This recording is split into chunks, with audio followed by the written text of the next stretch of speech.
में सस्ता दे रहा है।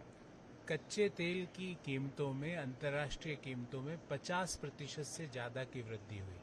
भारत में पेट्रोल और डीजल के दाम 7.5% बढ़े। ये जनता के लिए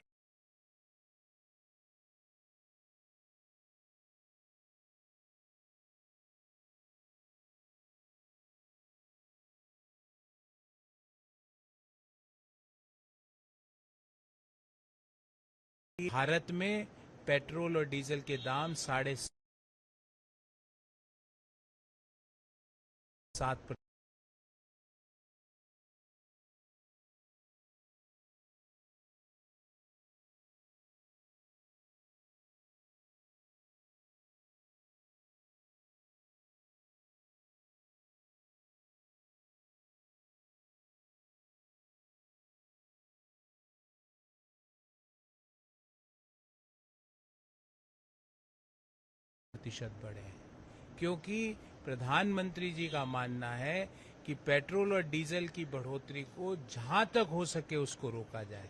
पर ये इतनी सी बात ना केजरीवाल जी को समझ में आ रही है, ना राहुल गांधी को, क्योंकि वो इन मुद्दों पर अपनी राजनीति रोटियां सेकना चाह रहे हैं।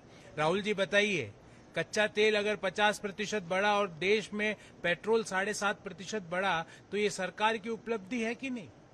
सरकार ने पूरा जो टैक्स, जो बढ़त है, वो अपने एक्सचेकर पे उसके बर्डन को वहन किया है। तो ये इतना सा डाटा दुनिया भर की 10 बड़े शीर्ष इकोनॉमीज में, अमेरिका, चीन, जर्मनी, इन शीर्ष इकोनॉमीज में पेट्रोल डीजल के दाम पिछले 2 महीनों में ऑन एन एवरेज 25% बढ़े। भारत में अब तक 7.5% की वृद्धि हुई। तो ये भारतीय अर्थव्यवस्था की रेजिलियंस, रोबस्टनेस और ताकत को दिखाता है। ऑपोजिशन को क्या कहेंगे? रोलिंग सर, ऑपोजिशन में राहुल गांधी हो, केजरीवाल हो, तमाम जो भी विपक्ष के बड़े नेता हैं वो अब प्राइम मिनिस्टर की नीतियों पे सवाल उठा रहे हैं कि गलत नीतियों की वजह से अब पेट्रोल। ये कौन सी गलत नीति है, बताएं ना। दुनिया भर में कच्चे तेल की कीमतों में 50% की वृद्धि पिछले 2 माह में हुई है। भारत में पेट्रोल और डीजल के दाम 7.5% बढ़े। ये इतनी सी समझ राहुल गांधी और केजरीवाल में नहीं है। दुनिया की 10 बड़ी शीर्ष इकोनॉमीज, जो 10 बड़ी इकोनॉमीज है, उनमें पिछले 2 महीनों में पेट्रोल और डीजल के भाव में ऑन एन एवरेज 25% वृद्धि हुई है। भारत में 7.5%, 7% के आसपास वृद्धि हुई है पेट्रोल और डीजल के भाव में। क्यों हुई है? क्योंकि भारत की अर्थव्यवस्था रेजिलियंट है। भारत की अर्थव्यवस्था स्ट्रांग फंडामेंटल्स पर खड़ी है। और जो लोग इस चीज पर अपनी राजनीतिक रोटियां सेकने का प्रयास कर रहे हैं, उनको जवाब देना पड़ेगा कि दुनिया भर में जियोपॉलिटिकल संकट है, पर भारत ने अपनी अर्थव्यवस्था पर उस संकट के अंश मात्र को भी नहीं आने दिया। महंगाई की दर, इन्फ्लेशन रेट, जब हम बात कर रहे हैं आज, जब भी 4% से कम है। देश में जीडीपी ग्रोथ रेट निरंतर बढ़ती जा रही। आज भी देश दुनिया की सबसे तेजी से बढ़ती हुई अर्थव्यवस्था है।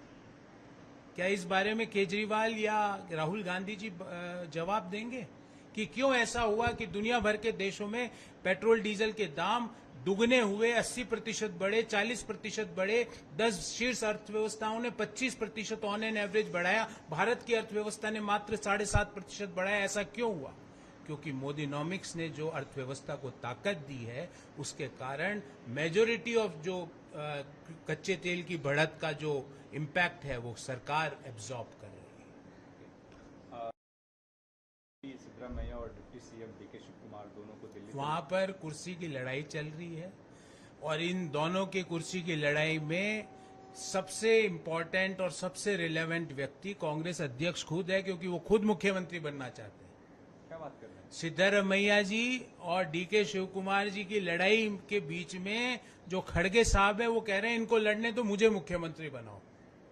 और ये पिछले 2.5-3 साल में ये कुर्सी की लड़ाई के कारण कर्नाटक का विकास ठप है। वहां पर जमकर भ्रष्टाचार हो रहा है और गवर्नेंस के नाम में 0 सन्नाटा। अलग अलग ग्रुप्स बना के, सिद्धरामैया का ग्रुप, शिव कुमार का ग्रुप, खड़गे साहब का ग्रुप, ये अलग अलग ग्रुप बना के लोग अपने एमएलए को लेके घूमते हैं, दिल्ली में आते हैं, और खड़गे साहब इन दोनों ग्रुप्स के एमएलए को ये कहते हैं तुम इन दोनों को छोड़ो, मुझे बनवाओ। कर्नाटक की सरकार म्यूजिकल चेयर की सरकार बन चुकी है। वहां पर नो गवर्नेंस, करप्शन और जो नो डेवलपमेंट अपने चरम पर है। के स्टेट असेंबली में यूसीसी टेबल किया गया है जिसमें हम दो शादी नहीं कर सकते।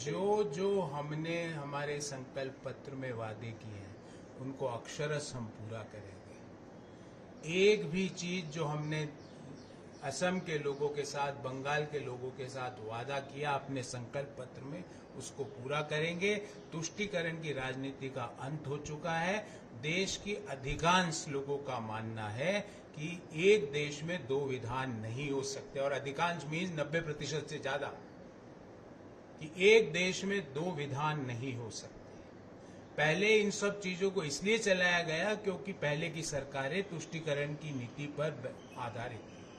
अब सबका साथ और सबका विकास वाली सरकार है। तुष्टीकरण और अपीजमेंट पॉलिटिक्स का कोई स्थान नहीं है। एक देश में दो विधान नहीं हो सकते।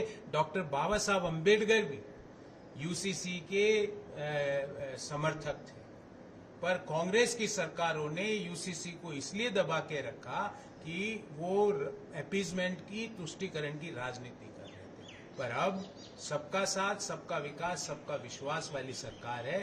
अपीजमेंट की पॉलिटिक्स का अंत हो गया, और जो वादे हमने किए हैं हमारे वोटर्स से उनको अक्षरश पूरा करेंगे।